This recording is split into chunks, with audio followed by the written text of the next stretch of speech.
Hi lovelies, it's Jess and welcome back to my channel. Today I'm going to share with you 3 steps for reducing brain fog. It's that cloudiness, forgetfulness, feeling really tired, mentally drained. It's often the first thing that we experience before we end up suffering from burnout. So it's really important to pick up on these little early warning signs and address them effectively. And Winston so badly wants to be in this video, buddy, no! Also, before we get into today's video, a reminder, I'll leave a link to all of my resources down below in the description box, including the link to pre-order my new book, Work-Life Balance Survival Guide. So if you want to improve your productivity and essentially get all the important things done without feeling overwhelmed or burning out, then this is the book for you if you want to optimize your days and stress less. So go and click the link down below and pre-order after this video. But let's get straight into my 3 easy steps to reduce brain fog.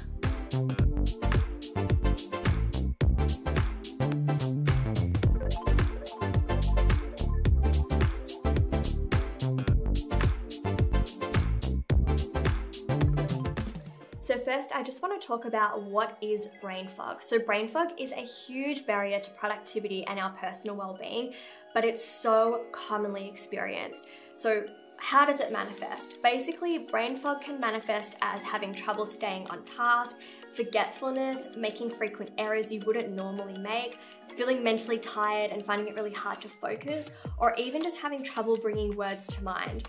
And personally, I've experienced brain fog. I'm not completely immune to it, but there are things that I can do to pick up on these warning signs really early, and that way I can overcome it really quickly so that it's not holding me back from achieving what I want to be doing, and it's also not basically ruining my life, because when you experience severe brain fog, it's so hard to even show up in your own relationships. Personally, one experience I've had of brain fog was last year, straight out of a very long lockdown. I had a girlfriend of mine come over for tea and she was so excited talking about her business, but I was so mentally drained and tired because I really couldn't access a lot of the other typical forms of self-care when I was in these lockdowns, and I was also a little bit overworked, and I really found it hard to stay on track in that conversation. I felt like I was getting a really bad headache or a migraine, and I just felt so overwhelmed. Honestly, it was like my brain felt literally fried. I was just so tired. And because I know how it feels to be in that situation and experience brain fog, I wanted to share the 3 most effective things that I do that have helped me a lot, and I know it's going to help you too. So let's get straight into them. So step 1, if you experience brain fog. I feel like this is one of my old school YouTube videos. Tip number 1, go all the way back 7 years ago and you can watch those videos. But step 1 for reducing brain fog is to switch off.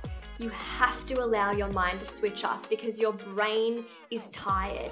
If you think about physical exhaustion, you physically have to rest. Mental exhaustion, it's the same. You mentally have to rest. You have to allow your body to do things that enable your mind to switch off. So this could be having a bath or a long hot shower, sitting in nature and just focusing on the birds and the trees, or lying in the sun.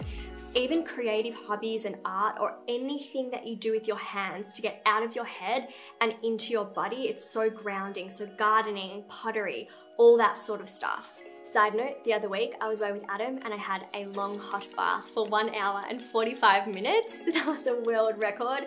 But I wasn't experiencing brain fog. It was just a preventative measure, we'll say that. That, and I just honestly could live in the bath for several hours at a time. Step 2 is mindful meditation.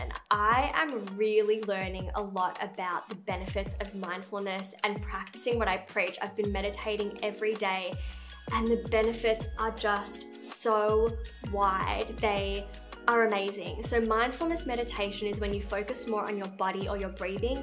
Again, it's allowing your brain to refocus, to reoxygenate, but to really switch off, because you're only aware of such simple things such as, body awareness or breath awareness. So it's a really good antidote for brain fog. And then the 3rd step that I would always take when I experience brain fog is to exercise. And if you're experiencing brain fog as part of complete burnout, then be really mindful of the kind of exercise you're doing in case you're quite exhausted. Then things like relaxing yoga and yin, or just going for a nice little walk can be plenty, but exercising is a great way to overcome brain fog. So I listened to a great podcast the other day talking about the importance of exercise, and I learned that our body releases neurochemicals that help the brain and improve brain function when we exercise, because these neurochemicals assist in our brain creating new neural pathways and connections. It also improves oxygen flow, which results in improved clarity and concentration. And when we exercise, we're also getting out of our heads and into our bodies again, which provides more opportunities for our minds to unwind. Now, I know I said 3 steps, but you've stayed to the end of the video, so you're getting a bonus tip as a thank you for sticking around. So this tip is to minimize the stretches of mental work to 90 minutes. So in addition to taking frequent breaks, it's important to also take a more substantial break every 90 minutes to really reduce the amount of stress that we're putting on our minds.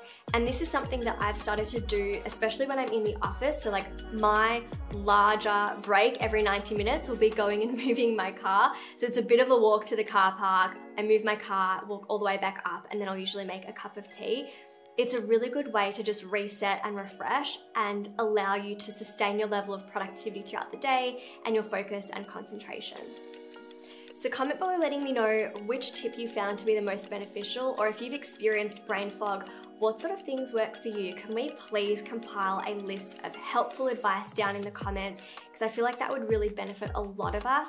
And of course, if you like this video, like and subscribe. And don't forget, links to all my resources will be down below, including my new book, Work-Life Balance Survival Guide. Anyway, go pre-order that if you haven't already, and I'll see you very soon with another video. Bye, lovelies.